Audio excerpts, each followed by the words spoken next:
Hey guys, you're tuned into the SNL AfterBuzz After Show. We're talking about season 42, episode 8 with Emma Stone and, big gun, Shawn Mendes. Stay tuned. The destination for TV superfan discussion, AfterBuzz TV. And now, let the buzz begin. Wait, that's it. Cut her off. What up? Just the two of us. That was gonna be this way. Because you know what? Who's Shawn Mendes? Friends, Jennifer Aniston should have been the musical guest. A theme song's always gonna win. Yeah, for sure. Especially a 90s theme song. Yeah, that was the era of theme songs. It was. You know? There for you. Hey guys, thanks for tuning in. Welcome back to the SNL After Show. Took a little break, little Thanksgiving break, little election break, but we're back in action. Emma Stone hosting, third time hosting. Be sure right now, hey, pause this video, subscribe right now, like us right now, okay? iTunes, write some good stuff about us, okay? I'm your host, Kelly McInerney. I also got this, my co-host, Amy Maestri. Amy, where can we find you on the internet? All of the internet, you can find me at Amy Maestri. Yeah, you can find me, Kelly McInerney, at Holly Weirdo on Twitter and Instagram, or Kelly McInerney with 3 L's on Snapchat. I'm pretty funny there. Katie and Kim are they're not feeling well. One got bit by a camel. No joke. It happens. Yeah, like that's a real thing that happens. True story. That's not a joke. I know I'm a jokey that's true. It happened. Anyways, this episode.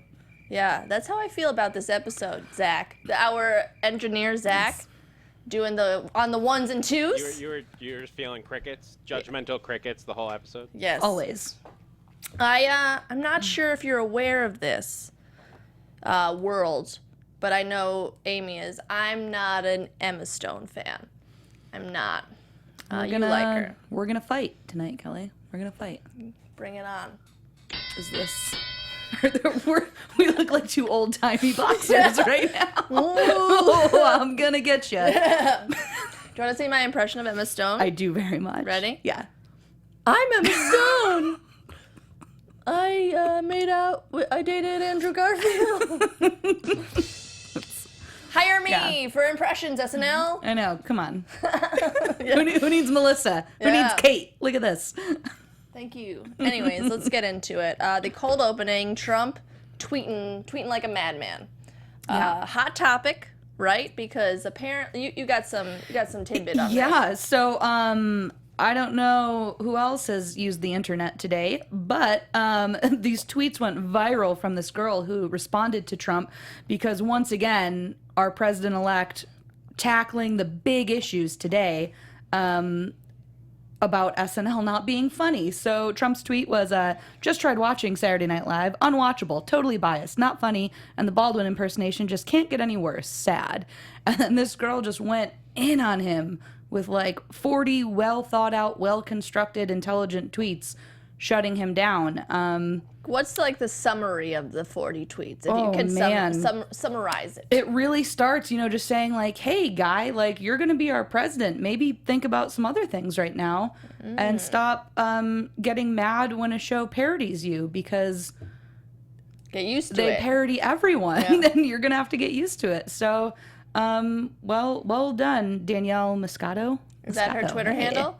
It is, yeah. It is at Danielle Moscato. Yeah. So, check that out. But she went in on him, and rightfully so, because it's a parody show. Yeah, and he's wasting time. We could get into that. But this sketch was a little bit everywhere. I'm not sure. That's how I felt about it.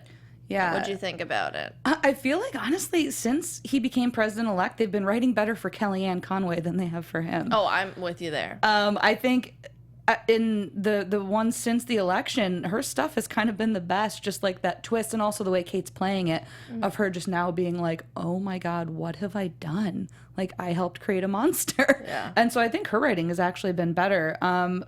But yeah, I thought this was, again, like, it was a little too similar to the last one also. Like, he doesn't know what he's doing, and he's retweeting people. Yeah.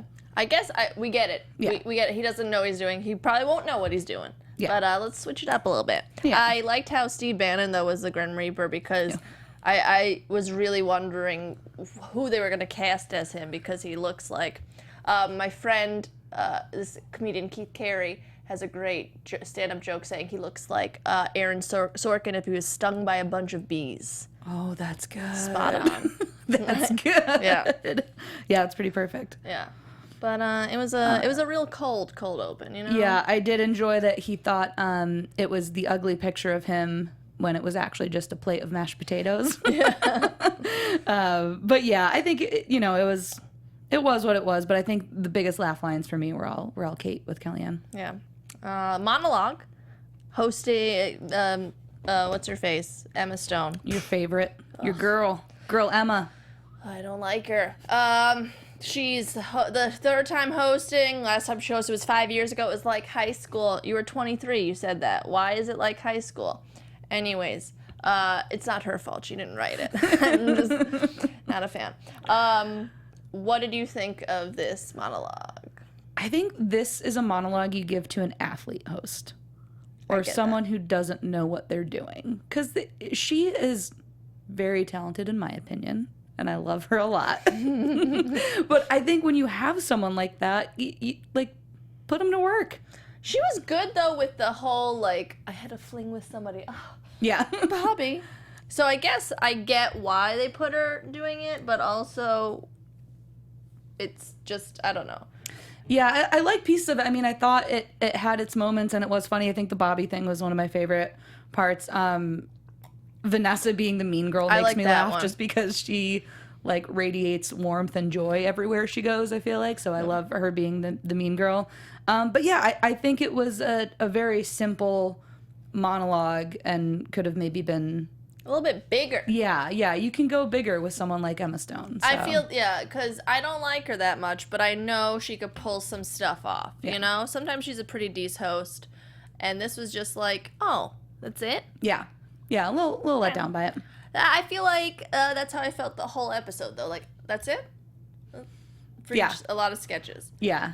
Similar to the next sketch, I know it's like Katie and Kim's favorite. I know they're gonna be real bummed that they're not here for this one. Yeah, student theater circuit. But I thought this one was like nothing was different from the usual, you know, or nothing like stood out. I guess the twist is it's now in Trump's America, like so it's all like about Black Lives Matter and stuff. But I don't know, it's just same old. That's what I wrote down. Yeah, I think I love this sketch so much. This is one of my favorites, too, for something reoccurring. But I do think this one fell a little bit short. And it probably is because it didn't really... I don't know if it escalated from any of the other sketches. You know, like usually there's something different or some kind of twist. I did really love that their Black Lives Matter scene was just them kissing each other. And saying Black Lives Matter. So, I mean, it's always going to make me laugh because I think it's a really funny game of just like these, you know, dumb kids who are just too vain and, you know, they think that they're taking on these huge issues and they're just saying words. But usually there's like a bigger twist with the parents or something. Yeah. I don't know, like...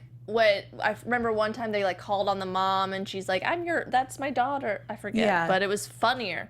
I think sometimes too, they tend to get a little bit like more strange too in like how they get to whatever point they're trying to make.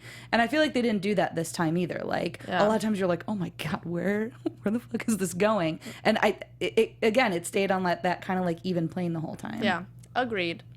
The next sketch though, once again, I feel like the digital shorts or whatever, like the filmed ones. I don't think it says digital short anymore, does it? I don't think they do anymore. Yeah. No. The filmed ones are still the better things, especially with the girls singing. You know. Yes. Can't not have a good singing girls video. It's true. I don't think there's been one that I was like, oh, I didn't like that. There's been ones that I've liked more than others, but Yeah. they all just... The production and everything. This is like a regifting about a peach candle over and over again. You know what? True. Love it. Who doesn't regift candles? Right? Constantly. I've actually gifted one that I'd already burned for a little while. Ooh. You're welcome, Kelsey. I just love, the production value on it. Like, I like how they have a certain flair to each one. Like, this is very, like, weird 80s-ish kind of. Yeah. Yeah, and they all pulled off the look, like, really well. Like, too well, almost. Yeah, and they all could sing great. Yeah. One of my favorites was that it's been sitting by a bike pump for a year. Because, again, like, the specificity of just, like, such weird things that you find in your closet. Yeah. And everyone's like, oh, yeah.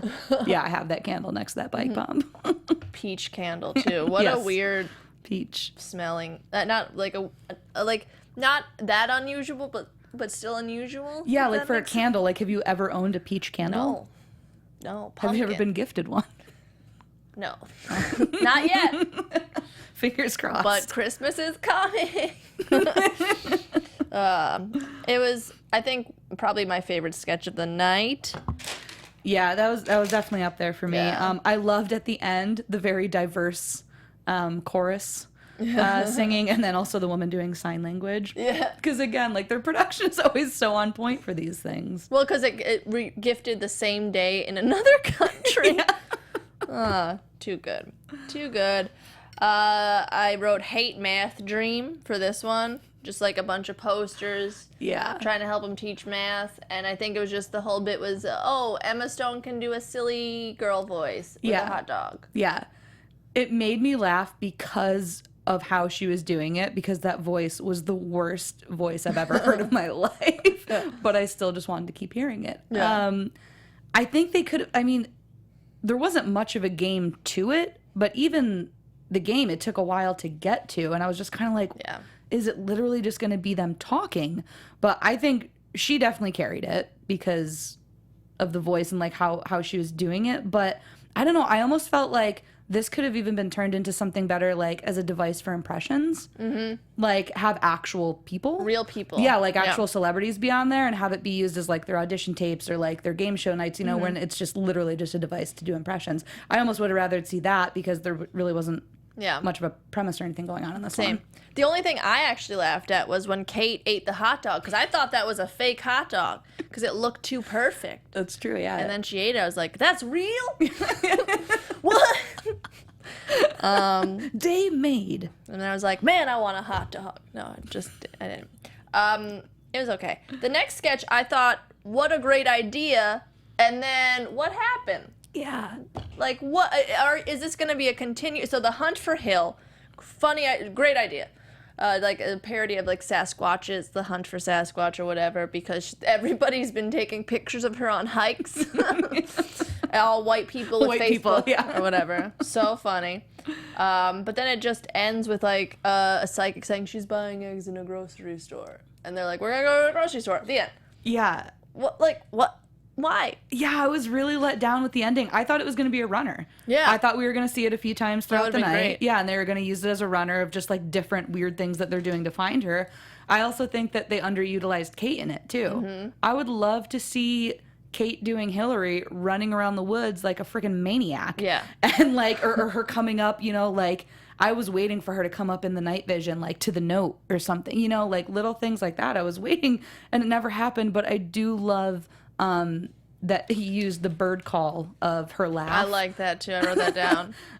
That was probably my highlight of it. But yeah, great idea though. Yeah. But then it just fizzled. SNL, get it together. Come on. God damn it. Come on. Shawn Mendes, who are you?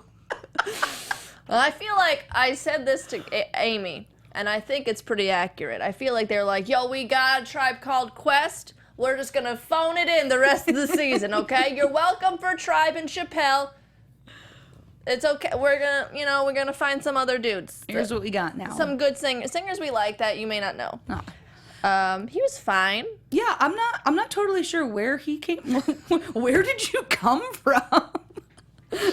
Trump's America. I like how you said it. So I'm not sure where he came from. Me neither. We are a wealth of information tonight on Shawn Mendes, but Yeah, is he related to the Nope, never mind. yeah, you heard Menendez it. You heard it in your brain before it came out of your mouth. Is he related to Sam Mendes? Kate, Redhead, Kate, Titanic?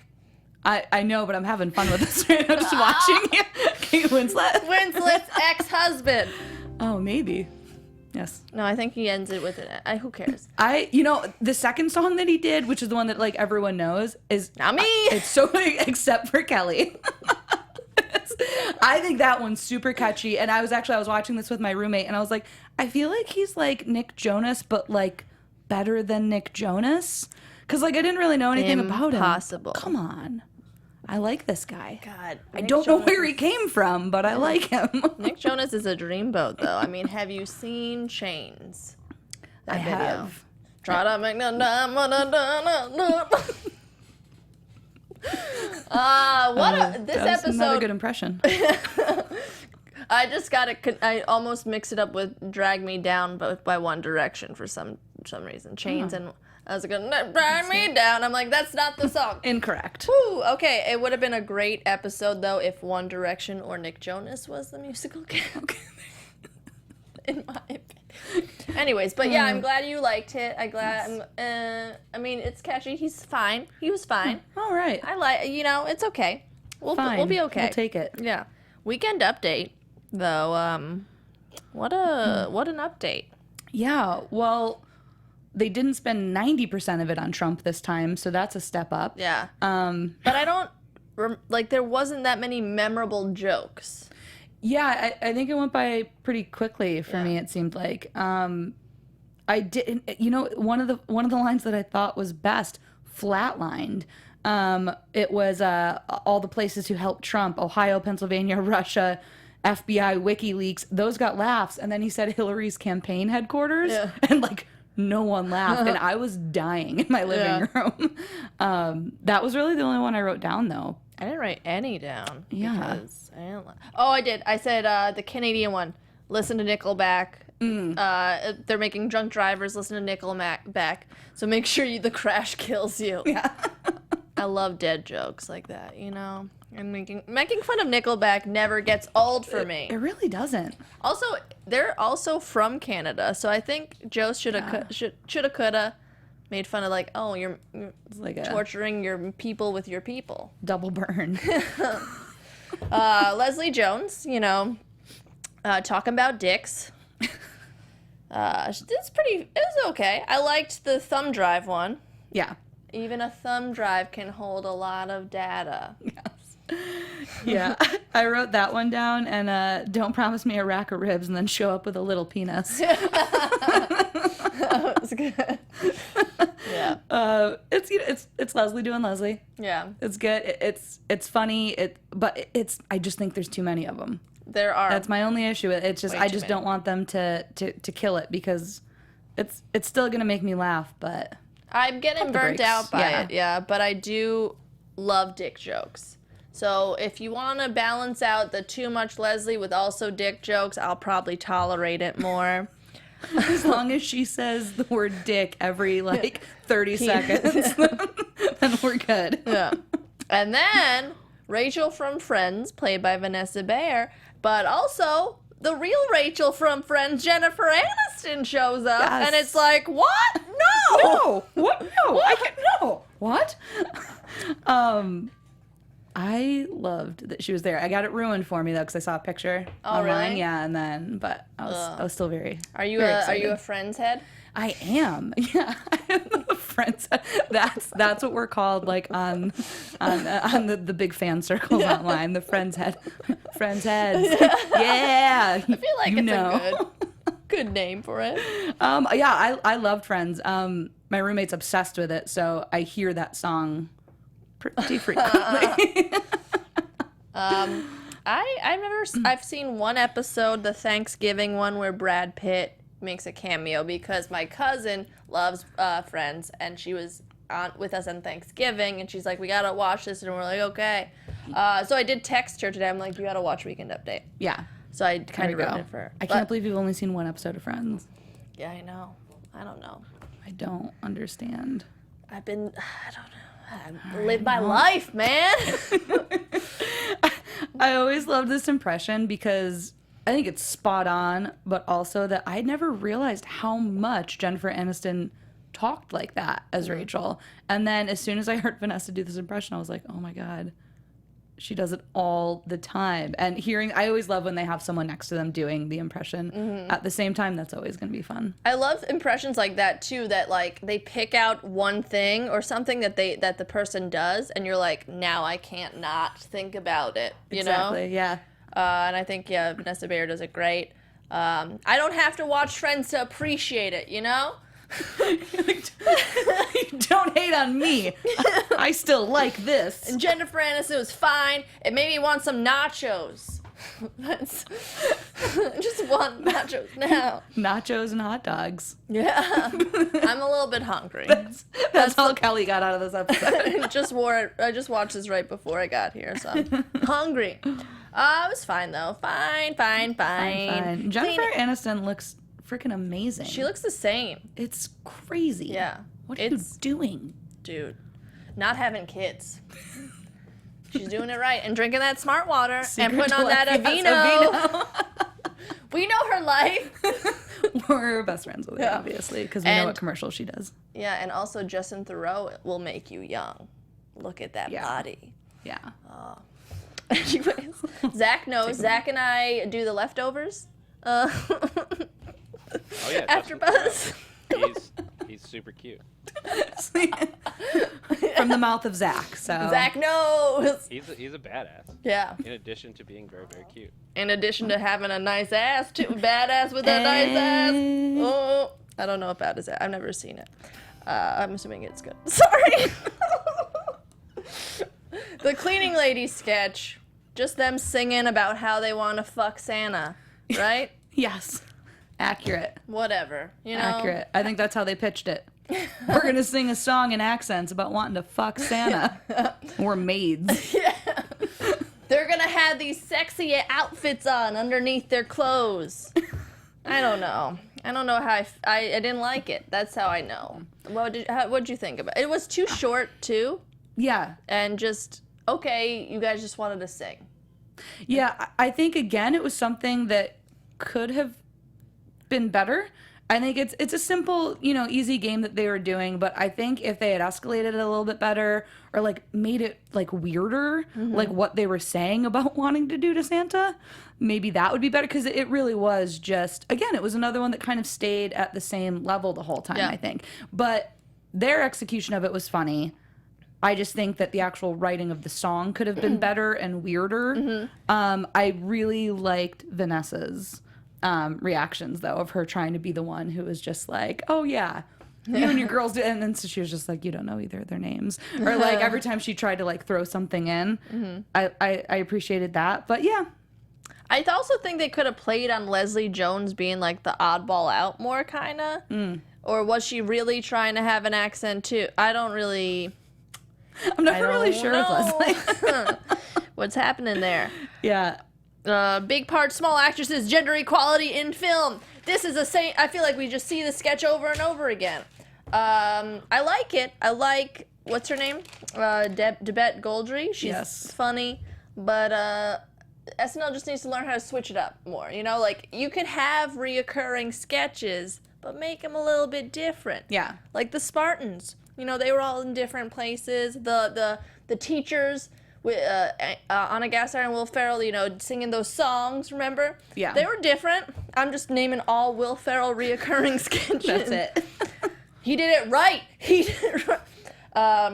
But there were some funny parts to it. What did you think about it? Yeah, I think the first time she got, again, it was super weird the first time. And I feel like they fit a lot more in, as far as specifics of all the weird things that she had to do. I'm not sure, like, I can't think of, like, actual specifics from it, but I just feel like that they did a better job of that last time. It was more descriptive, I remember. Yeah, like, you just had this crazy picture of all these, like, weird-ass things that she was talking about doing, and I absolutely loved that one. I still really liked this one, but I think that the first one definitely was a lot better. But my favorite, I think, was that they cut an incision on your forehead and pour pancake batter in. That's why it's called Breakfast Head at Tiffany's. I like the whole part about the director. Oh, so your husband dresses as a tree and teaches you. Yes. Or just, I pick my own boyfriend's stone or whatever. Yeah, you could tell Emma Stone was just getting such a kick out of it. She's trying not to break just looking at Kate. I also think the first one was probably the best one because you don't know what's going to happen, you know? Yeah. And now you're like, okay, I get it. Yeah. Which is fine. Like, that's the whole point of reoccurring sketches, but yeah, switch it up or something. I think it's similar to the Kate's character with the alien abduction. Like, when it starts here on, like, a level of crazy and they have such, like you said, such a descriptive picture of everything in it, like, that's a high bar to set for a first time, so you kind of have to really step it up on the next one. I still really enjoyed this one, but I definitely like the first one better. Same. The next one, a commercial. I enjoyed this one. Wells for Sensitive Boys by Fisher Price. Come on, SNL, make more of these, okay? As if you're listening.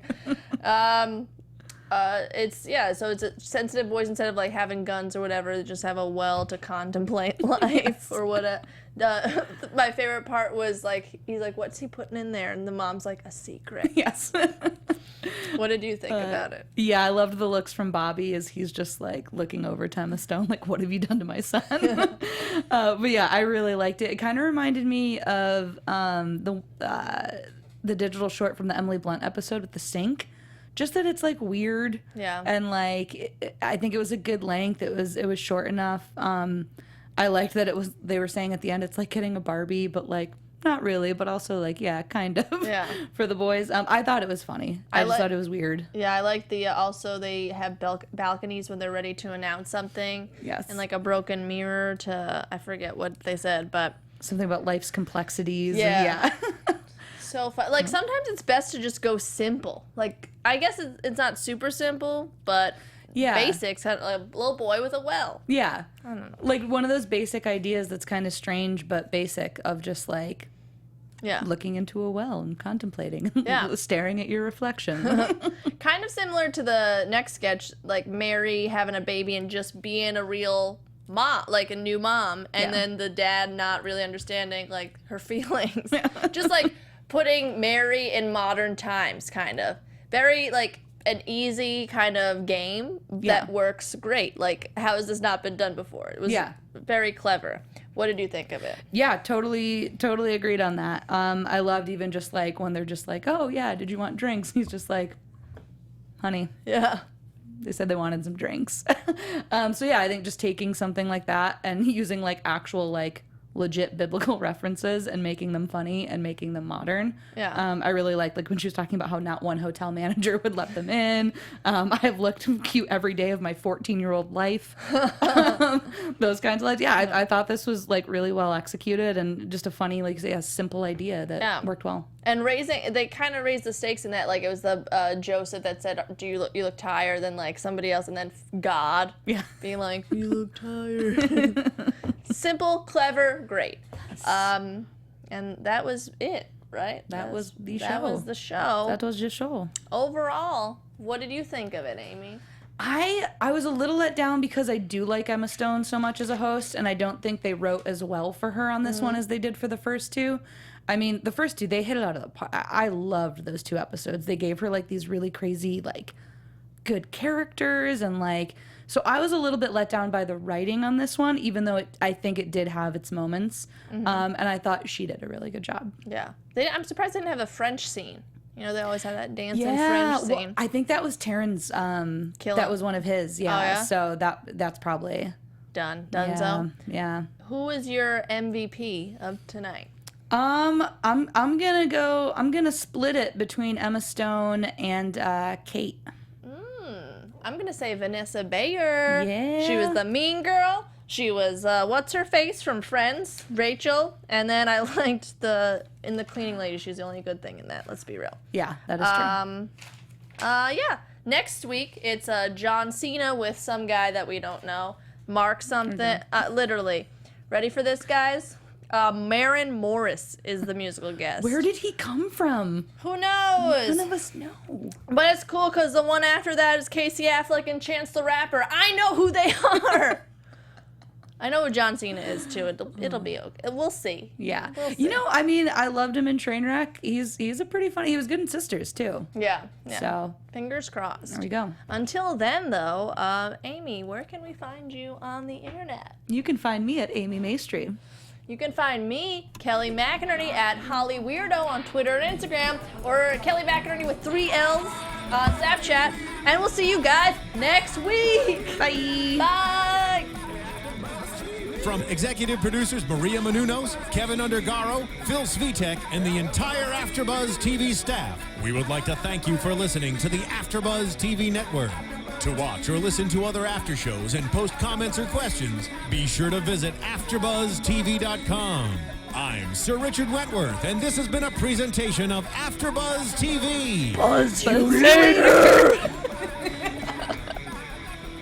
The views expressed herein are those of the hosts only and do not necessarily reflect the views of AfterBuzz TV or its owners or principals.